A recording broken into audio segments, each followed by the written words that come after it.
بسم الله الرحمن الرحيم وصلى الله وسلم وبارك على سيد الأولين والآخرين المبعوث رحمة للعالمين سيدنا محمد صلى الله عليه وسلم وآله وصحابته أجمعين. Chers sœurs, chers frères, chers téléspectateurs, marhaba bikoum.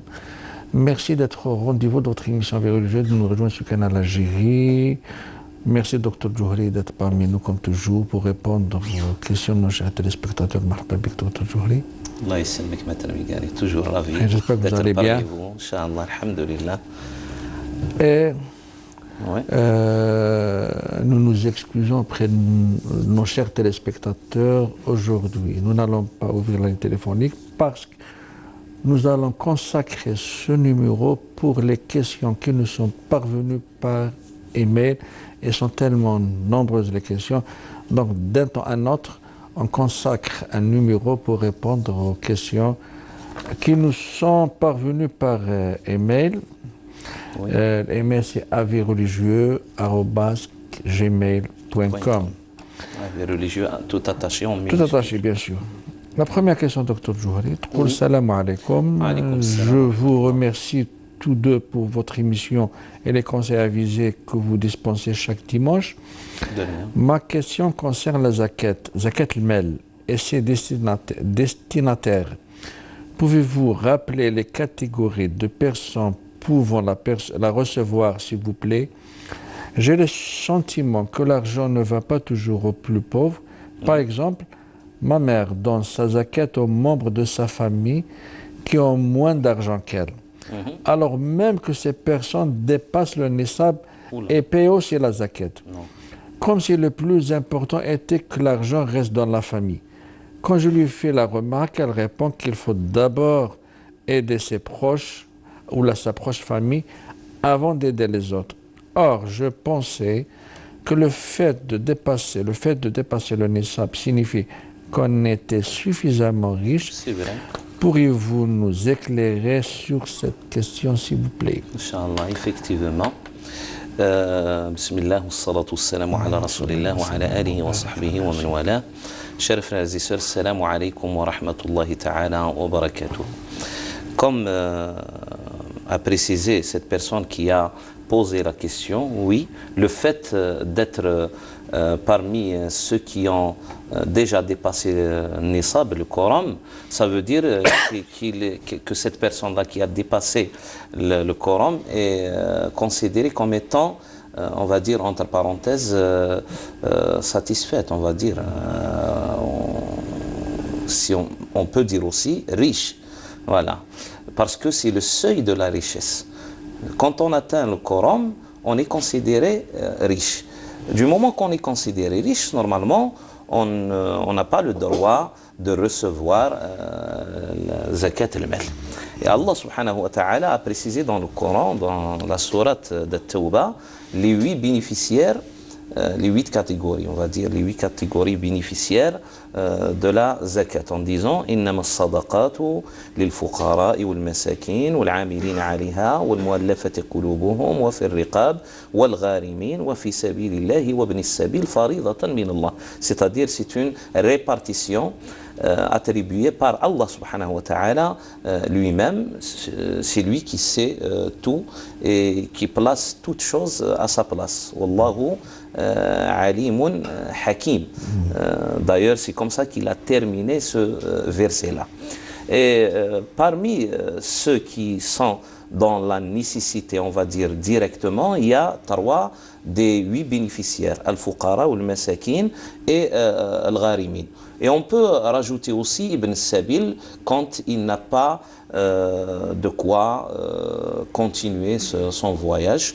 C'est le voyageur qui tombe en difficulté, qu'on peut aider pour un certain moment jusqu'à ce qu'il atteigne en quelque sorte sa ville d'où il était venu. C'est ça la Abir Sabil.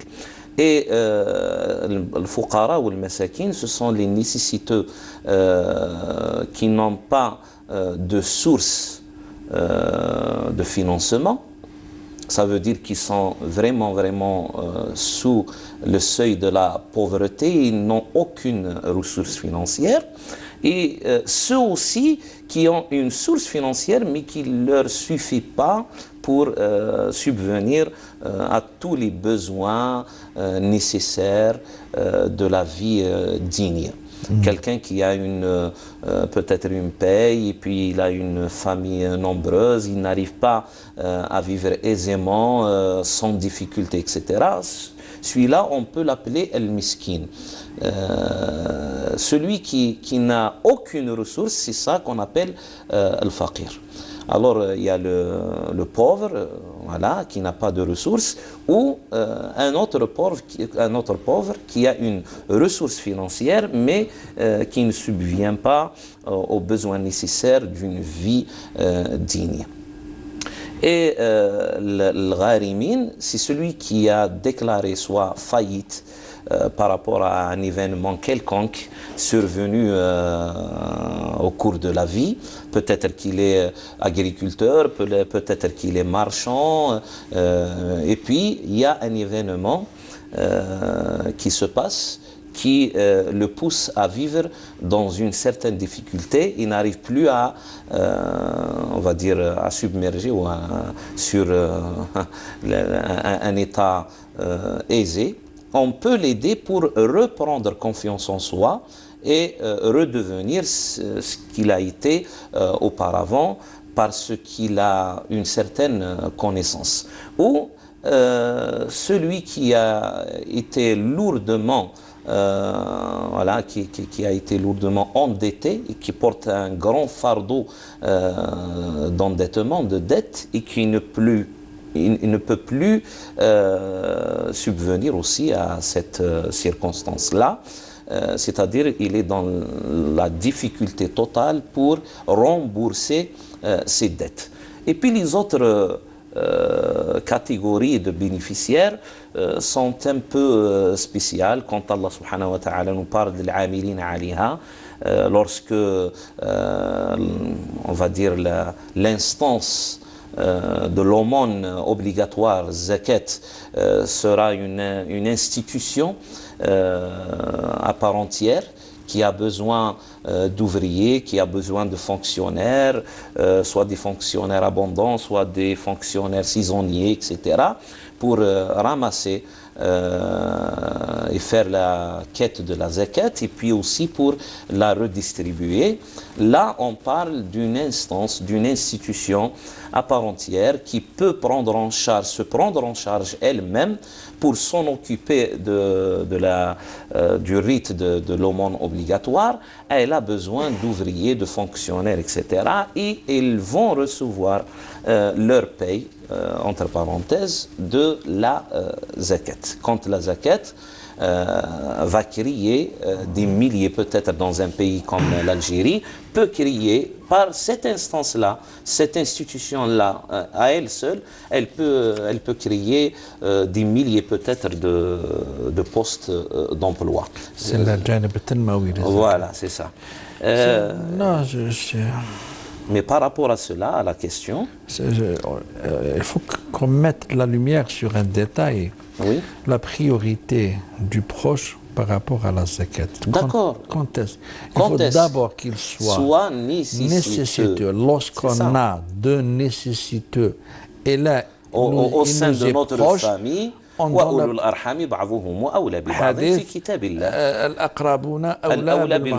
d'abord il faut qu'il soit nécessiteux. Très bien.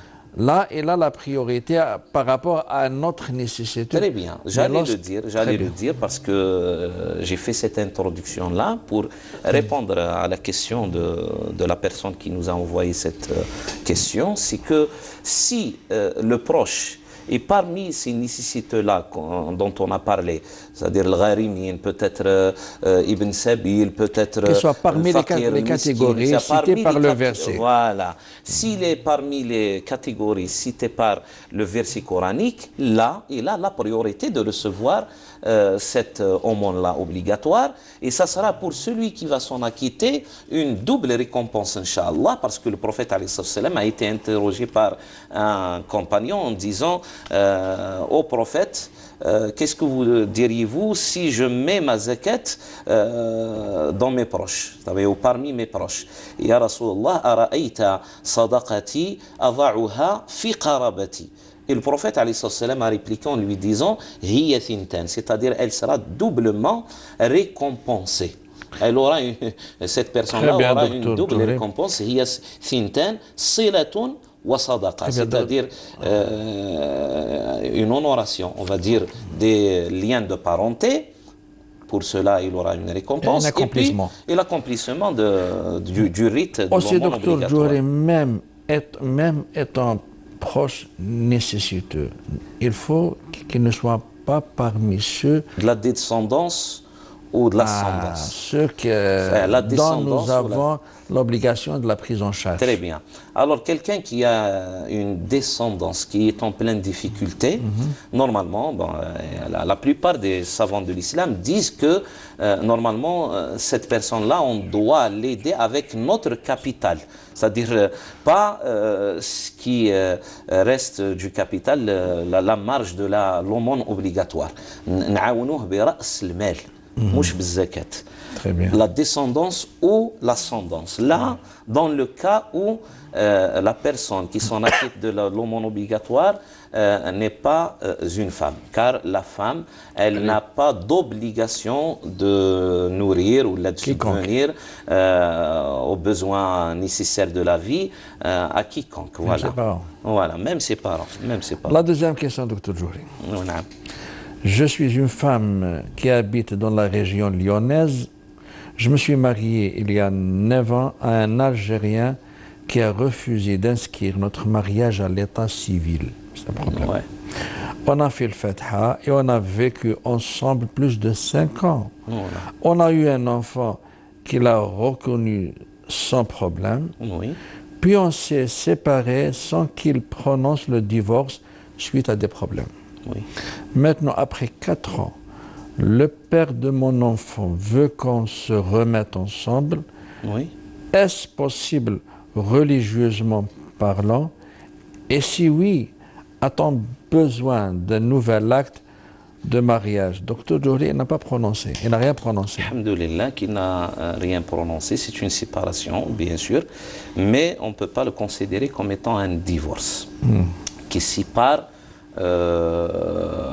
Bien que c'est anormal, bien que c'est une séparation, voilà, émotionnelle, mais ce n'est pas une séparation réelle religieusement parlant.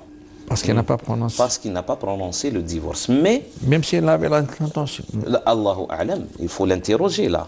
C'est-à-dire là, il faut d'abord. Il n'a rien prononcé, mais moi, je voulais accentuer sur le fait qu'il refuse d'inscrire ce mariage-là à l'état civil. Ah ouais. Parce que s'il a inscrit ce mariage-là à l'état civil, vous auriez eu vos droits d'épouse, comme Allah subhanahu wa ta'ala l'a prescrit aussi. فَمَتِّعُوهُنَّ وَسَرِّحُوهُنَّ سَرَاحًا جَمِيلًا. المتاع, c'est une assurance. Le mata' c'est le dédommagement, on va dire. Le mata' c'est tout ce qui est peut-être argent, tout ce qui est peut-être un bien immobilier, nafaqa, etc. Mais il n'y a pas eu de divorce. Non, c'est-à-dire je parle en général. En général, lorsqu'une femme se marie, maintenant depuis un siècle, il y a l'invention de ce qu'on appelle l'état civil, et dans même le monde musulman, on a suivi en quelque sorte cette évolution-là. C'est un mécanisme. Voilà, de mécanisme d'état civil qui préserve les droits. C'est comme le notaire, comme le notaire par rapport peut-être aux actes de vente et d'achat, par rapport même aux dettes, aux emprunts, etc. Ça va dans la direction des sens de nos enseignements aussi religieux et l'esprit de la loi islamique aussi. quand Allah subhanahu wa ta'ala nous parle d'écrire les dettes, les emprunts, etc. لا تسأموا أن تكتبوه صغيرا كان أو كبيرا, c'est-à-dire toujours essayer d'écrire, de laisser une trace écrite, légale, reconnue par la société d'une certaine manière. Aujourd'hui, la reconnaissance sociale, c'est d'inscrire surtout les grands actes à l'état civil. Alors, exiger, voilà, c'est un conseil que je donne à mes sœurs et à leurs parents aussi. C'est-à-dire, n'acceptez plus ce genre de mariage qui ne préserve pas les droits civiques ou les droits civils. Ça, c'est au passage, c'est-à-dire d'une part. C'est un détail dans la question. Ce n'est pas la question, mais c'est un détail. C'est un détail. Qu'on doit... Par rapport à votre question, chère sœur, c'est que ce mariage-là, cet acte de mariage-là est toujours valable. Du moment que le mari n'a pas interrompu cet acte de mariage, et l'interruption de l'acte de mariage, c'est par le divorce. حل العقدة وفك العقدة الزوجية أو حل الرباط. Du moment que votre mari, je vais dire entre parenthèses, il est toujours considéré votre mari, même qu'il s'est séparé de vous, même peut-être qu'il n'a pas accompli ses devoirs de père, peut-être, envers ou d'époux aussi, envers vous, envers son fils, il reste que il est considéré votre mari. Voilà.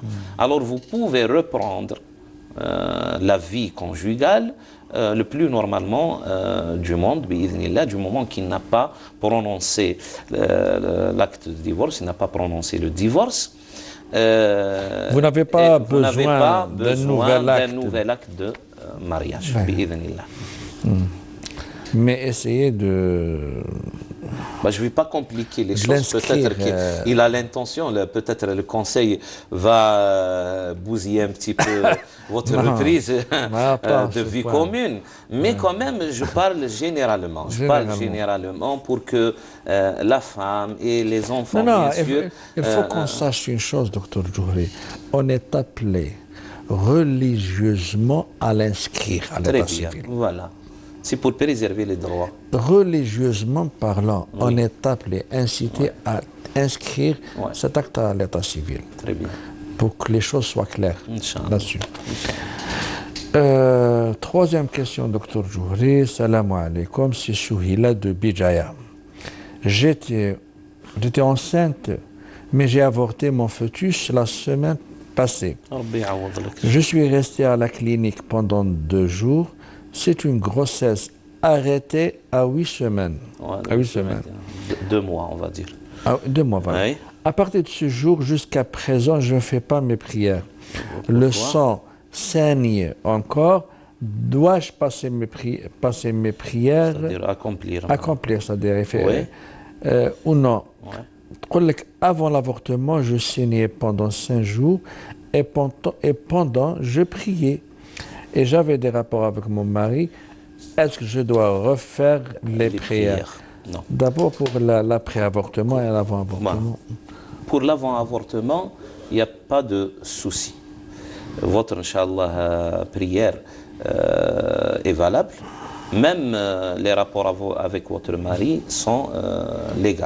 Malgré qu'elle signait. Malgré qu'elle signait, mais ce n'était pas du nifas, c'est-à-dire des loquis, ce n'était pas aussi des menstrues. Parce que pendant les menstrues, pendant les loquis, bien sûr, les rapports entre les époux sont formellement interdits. Et déconseillés aussi, médicalement parlant. Hein. Mais du moment qu'elle était enceinte, même qu'il y avait un petit problème, voilà, ces rapports-là sont des rapports, Inch'Allah, légaux. Et sa prière aussi, n'a pas à se faire des soucis. Et sa prière aussi, Inch'Allah, elle sera valable, acceptée, Inch'Allah, par Allah Azza wa Jal.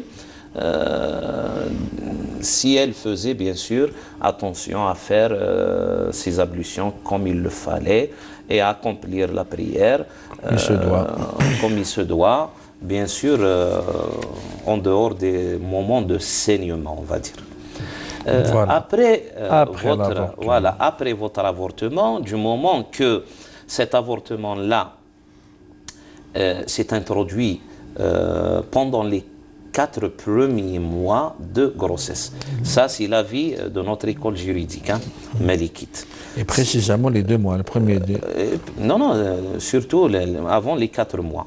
Avant Oui, que oui, le c'est 8 fœtus semaines, c'est 8 atteigne 4 Voilà, mois, ouais. c'est ça? Là, la femme, quand elle avorte, le saignement qui va venir après l'avortement n'est pas considéré comme nifes, comme des loquis. Il est considéré comme saignement provoqué par une certaine maladie, un événement qui est survenu, une chirurgie, etc. C'est pareil. C'est pas des loquis. On ne peut pas considérer alors les journées qui viennent après l'avortement, s'il se produit avant d'atteindre les 4 mois de la grossesse. Hein. Si il parvient après les 4 mois de la grossesse, là, oui, on va parler du nifas, des loquis, etc., de Donc, ce qui est relié. fait ses prières Ouais, normalement. très bien. Là, normalement, il ne fallait pas interrompre votre prière. Voilà. Il fallait continuer à faire et à accomplir la prière. Vous allez reprendre directement du moment que vous avez eu notre réponse. Vous allez reprendre et rembourser, Inch'Allah, toute cette semaine-là que vous n'avez pas accompli concernant le sujet de la prière. Normalement, c'est clair, hein, cher mère. Non, c'est clair. Très C'est bien, très clair. très même, bien. Ouais. Salam alaikum. Wa alaikum Une autre salam wa question. rahmatullah. Une amie qui exerce au sein de la douane Oui. m'a proposé une marchandise saisie qu'elle a achetée. Puis-je l'acheter en toute légalité?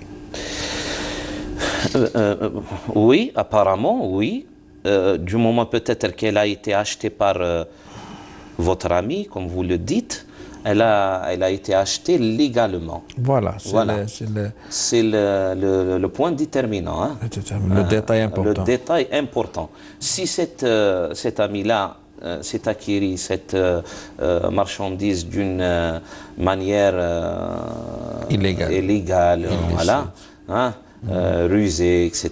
Là, oui, bien sûr, vous allez vous abstenir et ne pas acheter cette chose-là. Ça ressemble un petit peu, peut-être, à du vol, on va dire. Mais si cette personne-là a acheté légalement, hein, généralement, c'est-à-dire, ça se fait par procédure d'enchère. Voilà, pour les marchandises saisies. Voilà. Si elle s'est acquis cette marchandise-là par voie légale, claire, où il n'y a pas de flou, oui, vous pouvez acheter cette marchandise. Bien que la marchandise soit saisie par la douane. Bien sûr.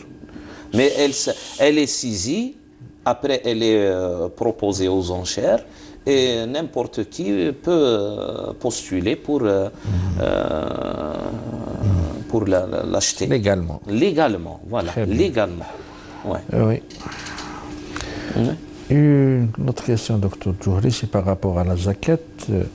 Je voudrais savoir s'il est possible de donner la zakat de manière à la faire passer pour un cadeau. En réalité, il s'agit de la zakat des économies que j'ai réalisées en vue de partir au pèlerinage et je ne souhaiterais pas divulguer cela. Merci de me renseigner et que Dieu vous en rétribue. Je ne sais pas pourquoi elle est... Non, c'est-à-dire, c'est quelqu'un qui cache, c'est quelqu'un qui cache peut-être à son entourage le fait de mettre de côté de l'argent. Ah, très bien. C'est ça. Je ne sais pas, peut-être, ou il a peur de ses enfants qu'ils le sachent, ou de son épouse. Je ne sais pas. C'est-à-dire sa crainte, lorsqu'il donne, Ouais, le 2,5%, ils vont calculer le 100%. Hein, Ils par vont rapport à, savoir combien ils et là, possèdent. par rapport à ce Voilà. 2,5, Là, ils vont faire la règle de ah, 3. là, voilà, c'est ça. Hein. Alors, là, vous avez d'autres manières pour vous en acquitter d'autres procédures, vous en Mais acquitter pourquoi de elle a la fait zakat. tous ces Pourquoi soucis? la donner pour quelqu'un qui vous connaît vous pouvez la mettre directement في الحساب الجاري de la zakat. CCP. Voilà, au compte CCP de l'aumône. Si vous êtes ici au pays, si vous êtes ailleurs, vous pouvez la donner peut-être à une association. Au fond de pour zakat, صندوق au zakat. fait, voilà, c'est ça, صندوق zakat. Voilà. Alors, vous n'avez pas à vous en faire des soucis.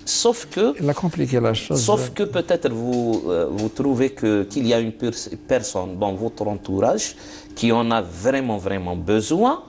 Et puis, normalement, là, on ne doit pas transformer la zakat en cadeau, là, en habit, sauf s'il y a vraiment nécessité chez ce destinataire-là. C'est-à-dire pour son bien à lui. C'est pas pour votre bien. Comme on a dit il y a peut-être une année ou là, il y a une question qui nous est parvenue par rapport est-ce qu'on peut donner la zakat sous forme de marchandise parce qu'il y a quelqu'un qui vend des habits, etc. On a dit que ça ne soit pas un déstockage de la marchandise qui ne se vend pas. C'est-à-dire, il va s'en débarrasser et va déstocker une marchandise je dont vous il a donne un une exemple. difficulté. Vous allez, par exemple, quelqu'un, un nécessiteux qui est nouveau marié Voilà, et qui a en besoin d'une cuisinière, par Très exemple. bien, voilà, oui. Je lui la donne sous forme de cadeau, mais pour moi, c'est un zakat. C'est la zakat, Ça, oui. c'est... Ça, c'est valable. Du moment que Il y a une nécessité. il y a une nécessité bien déterminée, je lui achète peut-être une chambre à coucher, je lui achète, voilà, Ça dépend. comme vous précisez. Mais si, sauf votre intérêt qui prime, là, ce n'est pas valable. Hein, il faut la faire sortir sous forme d'argent, Inch'Allah. Il ne complique pas les choses. Là, suivant la charia islamique, a-t-on le droit de changer le nom de sa mère et de son père? Je m'explique. En 1990, Dame, Voilà. âgé de 80 ans, divorcé, sans enfant, et son frère B, 70 ans, Voilà. mariés, sans enfant, ont décidé de changer le nom de leur mère de tel Ouais. à tel nom. Oui. En 1992, ils ont procédé encore au changement de nom de leur père, de tel à à tel. un tel. Oui. On peut pas citer les noms Voilà, comme ça. ils sur ont le cité net. les noms, nous, Ils ont cité, là, on ne va pas citer. En 1993, nouveau changement de nom de père de tel à, je ne sais pas, nom composé par, etc. etc. C'est des détails des noms. Oui. Leurs noms ne sont ni obscènes, ni ignominieux, et ni à consonance étrangère. Bon. Il y a un seul principe qui est pour le changer changement du nom. Là, de ce n'est nom. pas le prénom, c'est le nom. Le nom, ouais. Bon, s'il y a bien sûr nécessité de changer ce nom-là. C'est justifié. Si cela, voilà, si c'est justifié, oui, il n'y a pas de souci pour changer le nom sans changer l'affiliation s'il y en est, sans changer d'affiliation. C'est-à-dire Ibn Flan ou la Flan, etc. Bien sûr. Voilà. Et changer de nom, il y a beaucoup de grandes familles qui ont été découpées comme ça, en changeant les noms de quelques-uns, etc. Même au temps de l'occupation française, la colonisation, de grandes familles ont été brisées, ont été découpées pour affaiblir en quelque sorte la cohésion sociale entre ces familles-là. Et après l'indépendance aussi, il y a des gens par rapport à cela qui ont reconquis leurs anciens noms de famille ou qui ont changé pour d'autres circonstances sans toucher à l'affiliation directe de père, fille, père, fils, etc. C'est-à-dire il faut que l'état civil, l'appartenance, l'affiliation reste elle-même. C'est-à-dire fille de tel ou fils de tel ne doit être jamais changé. Mais changer de nom, on va dire, appartenance à un nom spécifique, parce que ça n'existait pas auparavant cela. Hein. Il y avait le nom de l'attribut. Hein. Beni Foulan, Oui, etc. Asma Thulathiya, Asma Rubaïya, Thulathi, parfois le etc. Voilà. métier, le père et le Très grand-père et bien. le métier. Cette appellation-là de famille, c'est une invention qui a été importée par le monde musulman ces 2 derniers siècles, on va dire. Hein. Oui. Au moins ces 2 derniers siècles. Alors ça n'a pas été traité auparavant par nos jurisconsultes il y a des siècles Mais auparavant. il y a des lois qui... Voilà, il y a des lois qui gèrent et qui n'interdisent pas de changer le nom pour une raison quelconque qui sera certifiée, bien sûr, par le juge lui-même. Mais il On faut ne peut qu'il n'y ait pas changer. une objection. Il faut pas Voilà, c'est ça. Du moment qu'elle a été certifiée, elle a été acceptée par un juge ici, en Algérie, alors on va dire qu'il n'y a pas de souci à se faire du moment que l'affiliation n'a pas été touchée. Très bien. Je précise, hein, l'affiliation. Je ne يتخلطوش الأنساب وما يغيروش الأنساب. C'est-à-dire l'affiliation, fils de tel ou fille de tel, et bien sûr, on va remonter comme ça. Hein, c'est-à-dire on va laisser l'affiliation telle qu'elle était, qu'Allah subhanahu wa ta'ala l'a faite, mais pour changer le nom de famille, oui, c'est acceptable. Très bien, je ne sais pas par rapport à la transition, c'est le temps de la transition. Oui. Oui, il y a une question par rapport aux dons d'organes. Je la laisse, je préfère la laisser après la transition, Dr. Touré. Et mesdames, messieurs, restez avec nous. من الشيطان الرجيم بسم الله الرحمن الرحيم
إلا الله سيدنا محمد رسول الله صلى الله عليه وسلم. Dr. Johri, marhaba. Nous continuons avec les questions qui nous sont parvenues par email. Je rappelle, nous avons consacré cette émission pour répondre aux questions qui nous sont parvenues par email. Elles sont tellement nombreuses, Dr. Johri. Une question qui est par rapport au thème du don d'organes. La loi, la question, la loi sur le don d'organes, vous en avez parlé dans votre émission cette semaine, oui. Oui. La loi a été votée en France et tout le monde est donneur potentiel. S'il n'a pas fait d'objection écrite au préalable, voir le site, etc., la famille, je crois, ne peut pas faire opposition. Oui. Là, c'est un détail qui est... Déterminant. Beaucoup d'entre nous ne sont pas au courant de cette nouvelle loi. Que dit le Coran et les savants sur ce grave et important sujet? Oui. Bon, le ruh, l'esprit des textes, oui. Que ce soit dans le Coran, que ce soit les dans finalités des textes. Voilà, aussi. les finalités des textes, que ce soit les textes coraniques, que ce soit les textes de la tradition, on va dire prophétique, et même des califes les textes guidés. fondateurs de la charia. Voilà, les textes fondateurs de la charia vont dans le sens de préserver la vie humaine, avec n'importe quel, bien sûr, outil qui se présente il n'y a pas plus sacré que la vie humaine. Voilà, il n'y a pas plus sacré. Et d'ailleurs, c'est-à-dire même préserver la religion en elle-même a besoin de préserver d'abord celui qui pratique cette religion-là, à qui elle a été destinée. Parce que c'est l'être humain qui est le centre d'intérêt de la révélation. Il y a une règle chez nos jurisconsultes, المحافظة على الأبدان قبل المحافظة على الأديان. مقدم على المحافظة على الأديان. Très bien. Voilà. Alors, l'esprit de la charia en elle-même nous pousse toujours à réfléchir comment préserver cette vie humaine. Et la révélation a trouvé des textes, ou à révéler des textes, à donner des textes qui nous poussent vraiment à préserver cette vie humaine-là, avec toutes les indications, tous les enseignements de se protéger, de se vêtir, de vivre harmonieusement avec tout ce qu'Allah subhanahu wa ta'ala a créé sans excès, sans se priver aussi, comment la charia a planifié la vie humaine par la prescription du halal et l'interdiction de ce qui nuit à cette vie humaine en le considérant entre parenthèses haram, tout ce qui nuit à illicite, voilà, tout ce qui nuit à la santé humaine. C'est dans ce sens-là. Et puis, Allah Azza wa Jal nous a incité à